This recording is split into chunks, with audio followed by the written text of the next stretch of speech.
Hello friends, welcome to our YouTube channel one stop mathematics. ठीक है, तो last lecture में हम लोगों ने वेक्टर कैलकुलस स्टार्ट कर दिया है अपना। ठीक है, यदि जो फ्रेंड्स हमारे हमसे नहीं जुड़ रहे हैं या जो फ्रेंड्स हमारी वीडियो पहली बार देख रहे हैं तो उन्हें मैं बता दूं कि जो हम लोग हैं एमएससी एंट्रेंस का क्रैश कोर्स चला रहे हैं, जो कि इस साल के लिए फ्री है बिल्कुल आपके लिए।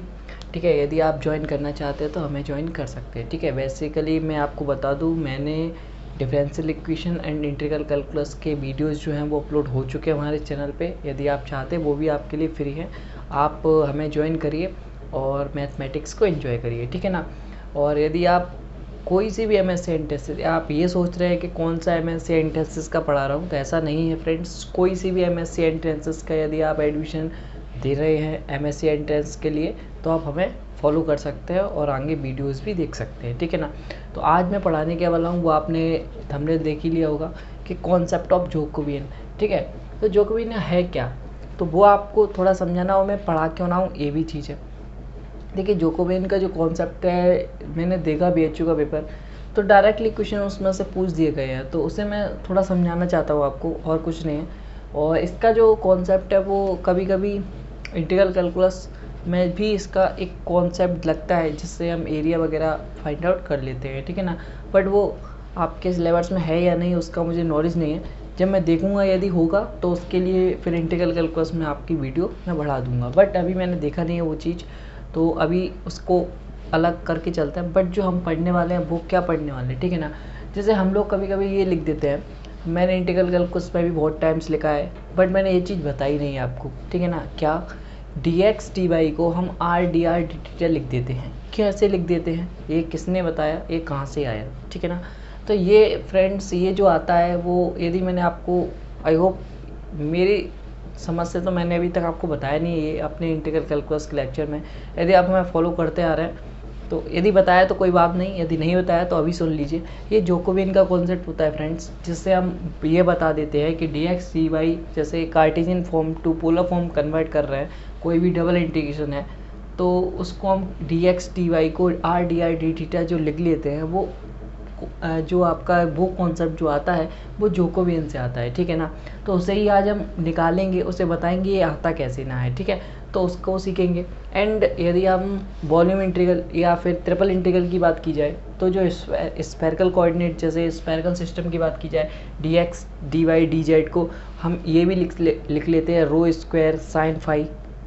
ठीक है ना, rho square sine phi D rho D phi D theta. Okay, तो इसे कैसे लिख लेते हैं, तो ये इन दोनों के बारे में हम डिस्कस करेंगे। अब देखिए फ्रेंड्स, ये दोनों को ही मैं क्यों ले रहा हूँ फ्रेंड्स, ये दोनों इतने इंपॉर्टेंट शेप्स हैं ये double integration and triple integration में, जो कि आपको बहुत इंपॉर्टेंट रोल प्ले करती हैं और बहुत इजीली आप कोई भी इंटीग्रेशन को इवेल्युएट कर लेते हो। क्योंकि ट्रिपल इंटीग्रेशन का मैं जब आप डाइवर्जेंस आपको थ्योरम पढ़ा रहा हूँगा तो उसमें आपको यूज करना पड़ेगा। ठीक है फ्रेंड्स, तो इस वजह से हमें ये चीज़ सीखने को मिल रही है, तो वहाँ पे मैं यूज करूँगा तो आपको ये लगेगा ये आया कहाँ से। तो मैंने सोचा आपको पहले ही ये बता दिया जाए कि ये कहाँ से आ रहा है और कैसे आ रहा है। ठीक है ना। तो ये कॉन्सेप्ट इस वजह से मैं आज पढ़ा रहा हूँ आपको। ओके, ये बात रही।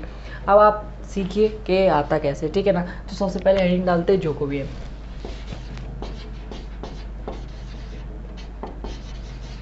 ठीक है ना। देखिए, जैकोबियन है क्या, बेसिकली डिनोटेड हम करते हैं जे से, कैपिटल जे से हम इसे डिनोट करते हैं, जो कि जैकोबियन है। अब इसे लिखते कैसे, जैसे इसका आप लिखना चाहो, जैसे सिंपली सा मैं आपको बता रहा हूँ,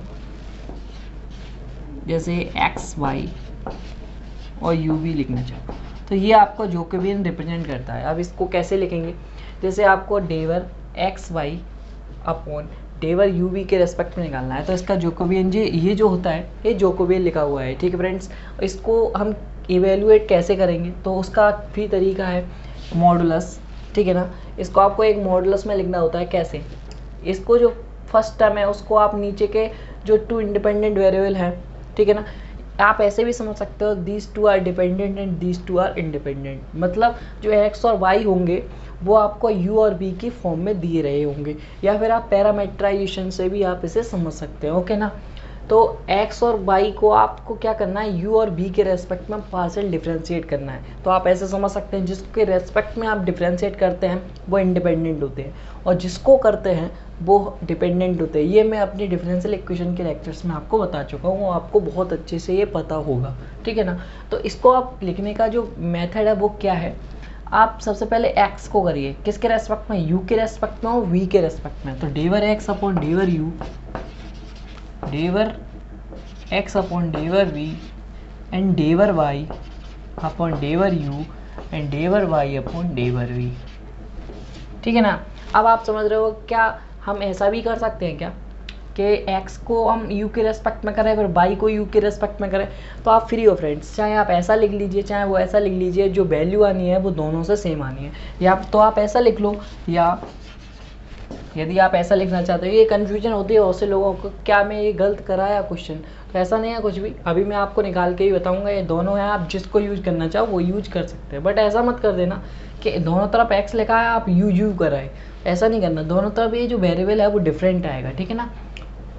तो आपको क्या मैं बता रहा हूँ, एक और मेथड, डेवर x अपॉन डेवर u, ठीक है ना। और यहाँ पे आप डेवर y अपॉन डेवर u भी ले सकते हैं, तो नो डाउट।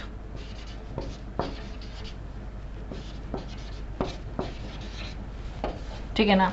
तो आप ये भी लिख सकते हैं और ये भी लिख सकते हैं, तो कोई डिफरेंस नहीं है, दोनों की वैल्यू जो आएंगी वो सेम आएंगी, ठीक है फ्रेंड्स। तो ये है, ये आपका पहला प्रॉपर्टी हुआ। अब मैं बात करूँ क्या जोकोबियन है वो जीरो हो सकता है, ठीक है ना। तो उससे पहले एक और प्रॉपर्टी है उसको देखेंगे, इसके बाद हम जोकोबियन के जीरो की बात करेंगे। बस 3 प्रॉपर्टीज हैं जो कि आपको नॉन होनी चाहिए बेसिकली, इसी से सब कुछ हो जाएगा।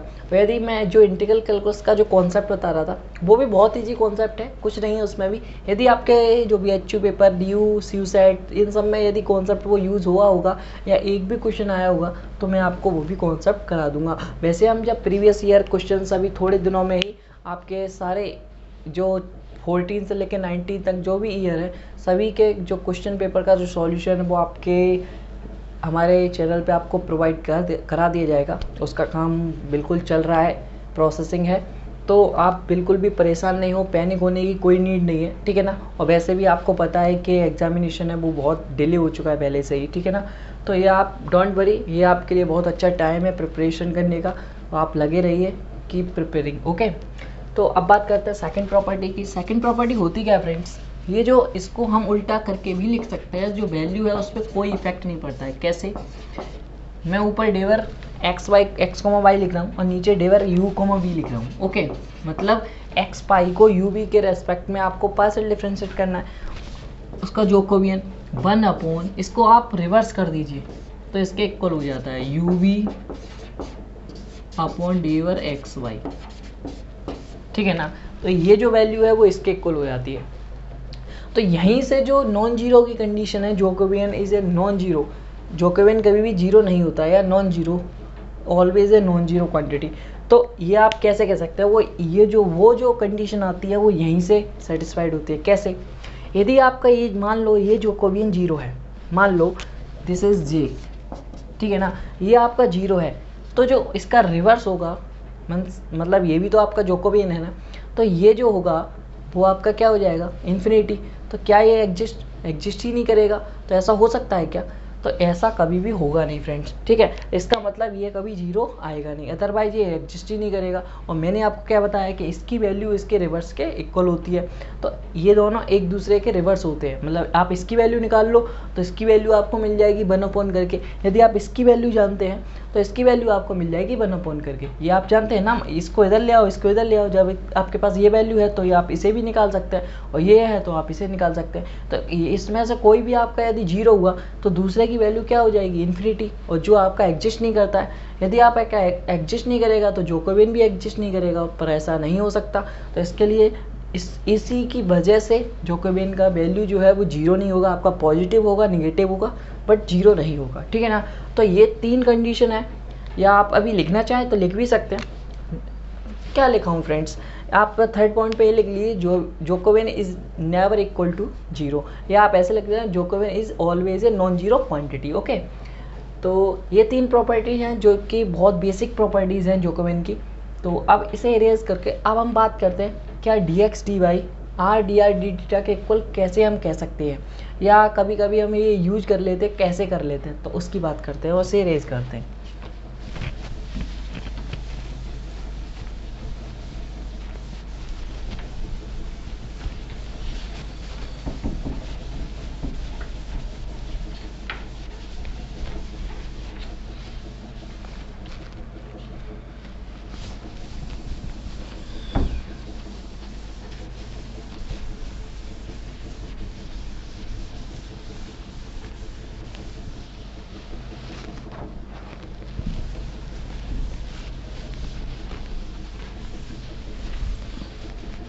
चलिए फ्रेंड्स, तो सबसे पहले हम एक इक्वेशन लेते हैं, वो आपको भी पता है क्या, X square plus Y square is equal to R square. This is the equation of a circle.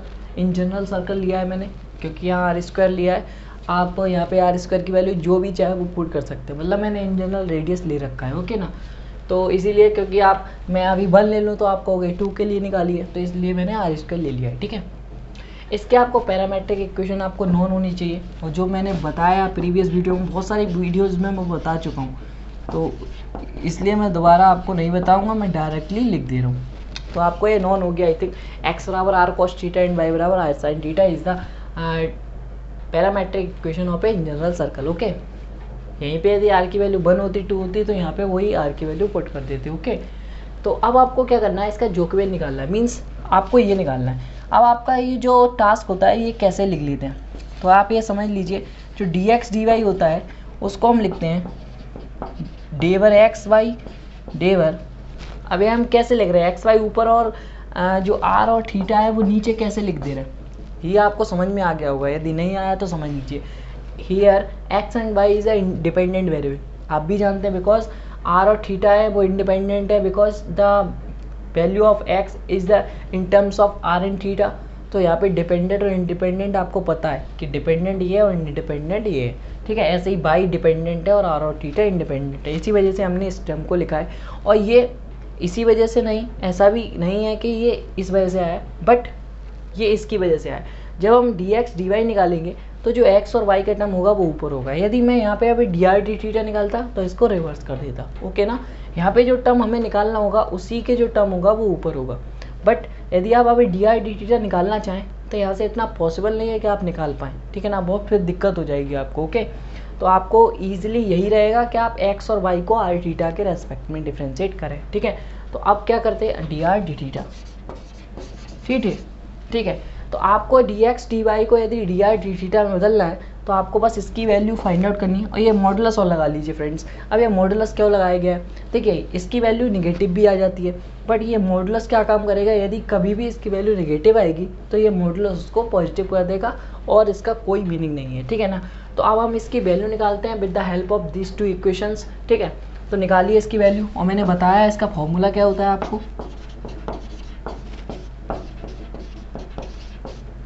जो हमारे फ्रेंड्स इसको अभी तक नहीं पढ़ा तो वो ध्यान से देखें इस चीज़ को। इसको आप, जो मैंने 2 फॉर्मूला बस बताए थे, मैं कोई एक यूज करूँगा एंड देन आप भी दूसरे वाले से आप निकाल लीजिए, सेम वैल्यू आएगी, ठीक है ना। डेवर एक्स अपॉन डेवर आर, डेवर एक्स अपॉन डेवर थीटा एंड डेवर वाई अपॉन डेवर आर, और डेवर वाई अपॉन डेवर थीटा, ठीक है ना, ठीक है। तो सबसे पहले x को आप r के रेस्पेक्ट में करेंगे तो cos थीटा आ जाएगा, ठीक है। आप x को थीटा के रेस्पेक्ट में करेंगे तो माइनस साइन थीटा, तो means minus R sine theta. तो अब नेक्स्ट करिए, y को r के रेस्पेक्ट में करेंगे तो साइन थीटा आ जाएगा, एंड y को आप थीटा के रेस्पेक्ट में करेंगे तो r cos थीटा आ जाएगा, ठीक है ना, ओके।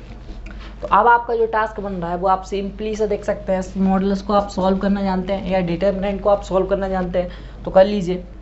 इसको आप मॉडुलस नहीं कहेंगे, इसको आप डिटर्मिनेंट कहेंगे, ठीक है ना, मॉडुलस ये है, ओके। तो ये आप याद रखिए इस चीज़ को।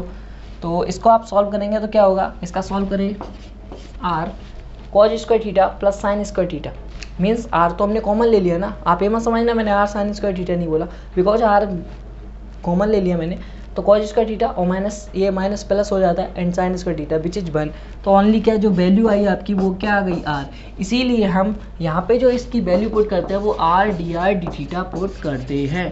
तो आई थिंक आपको आज, यदि आपने अभी तक ये नॉन नहीं है तो, यदि आपको नॉन है तो कोई दिक्कत ही नहीं है, यदि आपको अभी तक ये चीज़ नहीं पता थी तो आई थिंक आज आपको बिल्कुल ही क्लियर हो गया होगा कि जो वैल्यू मैं हर समय पुट कर देता हूँ, कभी भी जैसे इस टाइप का फॉर्म बन रहा होता है तो जो हम लोग चेंज करते हैं डी एक्स डी वाई की जगह D R D theta, D x D Y की जगह R D R D theta put करते हैं, वो यही से आता है कॉन्सेप्ट, मीन्स जोकोबियन से ही आता है।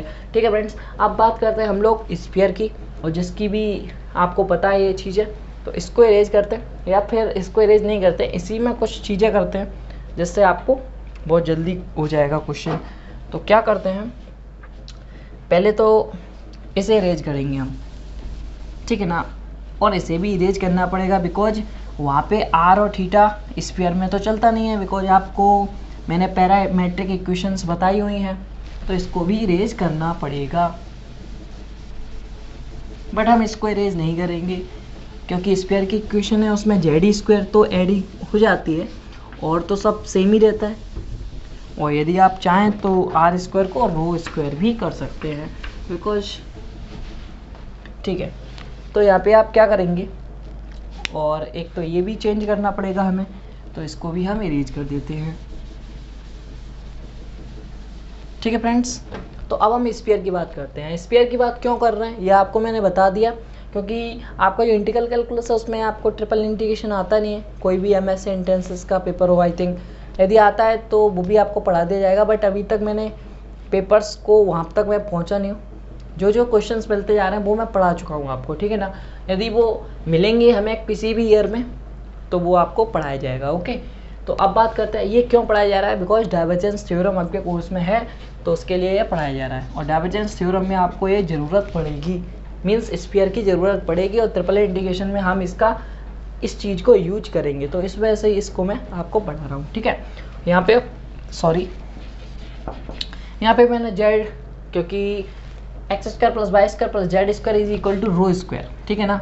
जो स्फीयर होता है उसमें जो रेडियस होती है वो रो रिप्रेजेंट करती है, आप रेडियस कह सकते हो उसे, ठीक है। तो एक्स की जो वैल्यू होती है वो आपको पैरामेट्रिक इक्वेशन आपको स्फीयर की मैंने लिखाई हुई है, आप जाइए वहाँ पे और देख सकते हैं, ठीक है ना। तो क्या होता है, ये होती है आपकी rho sine phi cos theta, ठीक है। ये होती है आपकी rho sine phi sine theta, और ये होती है आपकी रो कॉस फाई। अब आप चाहें तो D x D Y D Z की यदि आप वैल्यू निकाल रहे हैं तो आप इसे क्या लिखते हैं,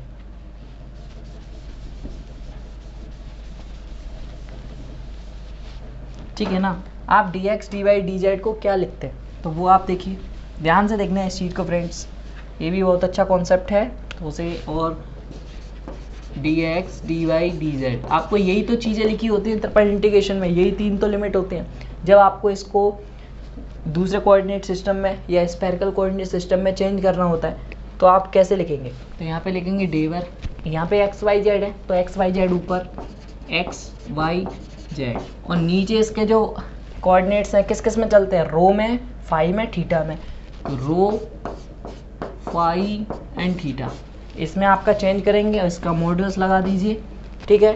और आगे कौन कौन से आएंगे, D rho D phi D theta, ठीक है फ्रेंड्स। तो ये जो तीन है, अब हम इसकी वैल्यू एवेल्यूएट करेंगे और यहाँ पे पुट कर देंगे, तो हमें ये पता चल जाएगा जो D x D Y D Z है उसको जब स्फेरिकल कोऑर्डिनेट्स में हम चेंज करते हैं तो उसकी जगह हम क्या लिखते हैं, ठीक है। तो इसकी वैल्यू हमें एवेल्यूएट करनी है, तो हम एवेल्यूएट करते हैं। देखिए यहाँ पे अभी थोड़ा जगह कम पड़ जाएगी, इसलिए मैंने अब ये चीज़ दोबारा मैं नहीं लिख रहा हूँ, ठीक है ना। हम मॉडुलस मैंने बताया इसका क्या काम होता है, यदि हमें नेगेटिव वैल्यू आएगी तो हम उसे पॉजिटिव कर लेंगे। वो वहाँ पे आर वैल्यू निकली थी वो तो हमेशा पॉजिटिव होगी, बिकॉज रेडियस तो कभी नेगेटिव होती नहीं है, तो ये आपको भी पता होना चाहिए, ओके। तो अब मैं क्या कर रहा हूँ, इसकी वैल्यू निकाल रहा हूँ, तो आप निकालिए। सबसे पहले ध्यान से देखिए, मैं डायरेक्टली कर रहा हूँ, डेवर एक्स को डेवर रो के रेस्पेक्ट में क्या करना है, ठीक है ना, पार्शियल डिफरेंशिएट करना है। तो एक्स को रो के रेस्पेक्ट में करेंगे तो साइन फाई, ठीक है, कॉस थीटा। आप भी हमारे साथ करिए, आप भी हमारे साथ करिए। एंड जब आप डेवर एक्स को फाई के रेस्पेक्ट में करेंगे तो phi rho cos phi rho cos phi cos theta. ठीक है, आप इसी को अब थीटा के रेस्पेक्ट में करेंगे तो क्या आ जाएगा, minus rho sine phi sine theta. ठीक है, अब इसी अब बाई को आप ले लीजिए, रो के रेस्पेक्ट पे करेंगे तो क्या आ जाएगा, साइन फाई साइन थीटा। ठीक है, आप फाई के रेस्पेक्ट में करेंगे तो क्या आएगा, cos phi sine theta. Theta के रेस्पेक्ट में करेंगे तो क्या आएगा, rho sine phi cos theta. ठीक है, आप इसको अभी रो के रेस्पेक्ट पे करेंगे तो क्या आ जाएगा, cos phi and minus rho sine phi and 0। ठीक है, तो आप इसे देख सकते हैं। यदि मेरा राइटिंग आपको कोई चीज़ समझ में नहीं आ रही है तो आप खुद भी आप घर पे कर लेंगे, ये बहुत ईजी सा चीज़ है जो कि आप आई थिंक आप कर ही लेंगे। ठीक है ना। तो फ्रेंड्स, अब इसका हमारे पास कोई काम नहीं है, अब इसको हमें सॉल्व करना है, तो इसको हम हटा देते हैं क्योंकि हमें इस चीज़ की ज़रूरत पड़ेगी अभी इस पार्ट की। मीन्स पार्ट से मतलब है इसे अरेंज करके यहाँ का हमें पोर्शन चाहिए सॉल्व करने के लिए, तो इसे अरेंज कर दिया मैंने। फ्रेंड्स, इस चीज़ को मैंने बताया था कि वेक्टर कैलकुलस की शुरू की जो 4 to 5 वीडियोस हैं वो आपका नॉलेज इंक्रीज करने के लिए ही है, तो उन्हें बहुत ध्यान से देखिए आप और फुल देखिए, फुल वॉच करिए। देखिए, इसको आपको सॉल्व करना है ईजिली, तो कुछ नहीं है, मैं इधर सॉल्व कर रहा हूँ और फिर इसके बाद इधर चला जाऊँगा। ठीक है, तो सॉल्व करिए तो आपको आसानी से समझ आ सकूँगा।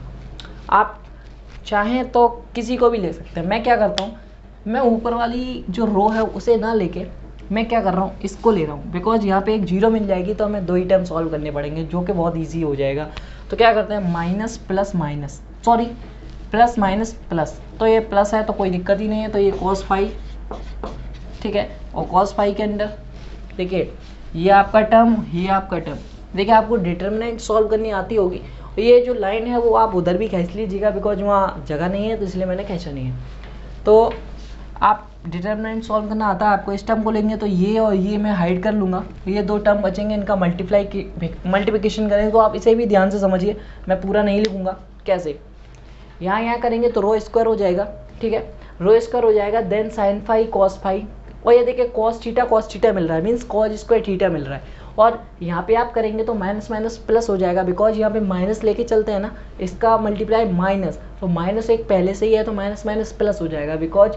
और उसके बाद आप करेंगे तो रो स्क्वायर और कॉस फाई साइन फाई, यहाँ पे साइन स्क्वायर थीटा बन रहा है, मीन्स जो कॉमन टर्म है वो क्या आ रहा है, rho square cos phi sine phi. ठीक है, और जो बाकी का बन रहा है वो हो रहा है cos square theta plus sine square theta which is 1। तो 1 का मल्टीप्लिकेशन करेंगे तो जो वैल्यू है वो यही रहेगी, नो चेंज हो जाएगा। तो ये आपका सॉल्व हो गया। देन आप इसे लेंगे तो ये माइनस पहले से ही है, बट माइनस प्लस माइनस, तो minus minus plus rho sine phi. ठीक, अब इसे आगे बढ़ाते हैं।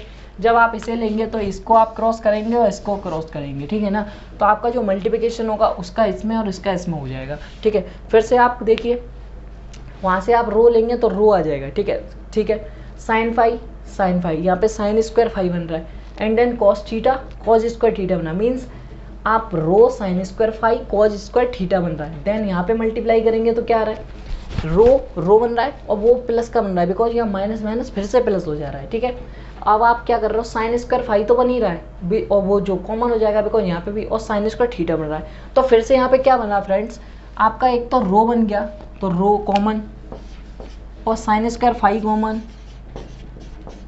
और फ्रेंड्स यहाँ पे कॉस स्क्वायर थीटा बनाता है, यहाँ पे साइन स्क्वायर थीटा बनाता है, दोनों का एडिशन 1 होता है। तो फिर से मैंने उस टर्म को नहीं लिखा है। अब इसके बाद आपको इन दोनों टर्म्स में क्या कॉमन दिख रहा है उसे आप देखिए। इन दोनों टर्म्स में सबसे पहले तो रो स्क्वायर कॉमन है, तो उसे आप लीजिए। ठीक, आप अब क्या दिख रहा है आपको, अब आप यहाँ से साइन फाई कॉमन लेंगे तो साइन फाई यहाँ से कॉमन लेंगे तो यहाँ पे साइन स्क्वायर फाई बचेगा, यहाँ पे साइन फाई कॉमन लेंगे तो यहाँ पे कॉस स्क्वायर फाई बचेगा। मीन्स आप केवल साइन फाई कॉमन लीजिए और जो अंदर बन जाएगा वो cos square phi plus sine square phi बन जाएगा, विच इज ऑल्सो 1। तो जो आपका फाइनल आंसर आएगा वो ये हो जाएगा, means rho square sine phi. ठीक है, तो इसकी जो वैल्यू होती है वो इन जनरल भी यही होती है। यदि आपको पहले से पता हो तो आई होप पता हो, और यदि नहीं पता है तो आप इसको याद कर लीजिए, क्योंकि मैं अब नेक्स्ट टाइम इसको कभी निकलवाऊंगा नहीं, इसलिए मैंने इस वीडियो में एक्स्ट्रा इस वीडियो को बनाया आपके लिए, क्योंकि ये चीज़ होता नहीं है फ्रेंड्स क्योंकि जब ये पता होती है तो आपको बार बार निकालने की आदत नहीं होती है, ठीक है ना।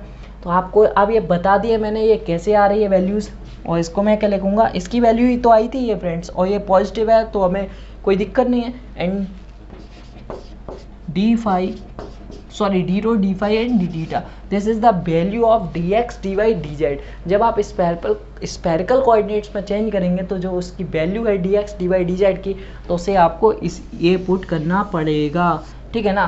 तो आप ये आई थिंक आप समझ में आ गया होगा। तो फ्रेंड्स आज की वीडियो इतना ही रखते हैं, और आज की वीडियो में जो मेरा मकसद का सिखाने का आई थिंक आपको बहुत अच्छे से समझ में आया होगा। और ये थोड़ी इन्जॉयबल मैथमेटिक्स है जो आपको इन्जॉय करनी चाहिए, बिल्कुल भी इजी है, कोई कठिनाई नहीं है। और आप याद करने की बात करें तो कुछ भी आप ये सोच रहे हो कि याद करना पड़ेगा कैसे करते हैं ये चीज़, इसको ओपन करने का कुछ भी नहीं फ्रेंड्स।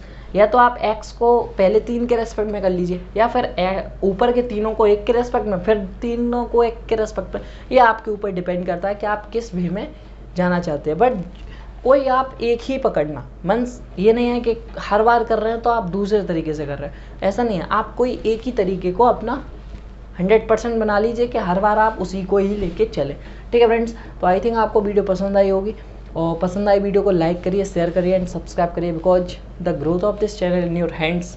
यदि आप हमसे नए जुड़े तो प्लीज़ चैनल को सब्सक्राइब जरूर कर दें, जिससे हमारी जो आने वाली वीडियोज़ हैं वो आप तक बहुत जल्दी पहुँचें और अच्छे से पहुँचें। और अपने जो यार फ्रेंड्स हैं, दोस्त हैं, उनको भी आप शेयर करते रहिए हमारे चैनल को, जिससे हमारा जो चैनल है वो भी ग्रोथ करता जाए, ठीक है ना फ्रेंड्स। तो thanks for watching, thank you.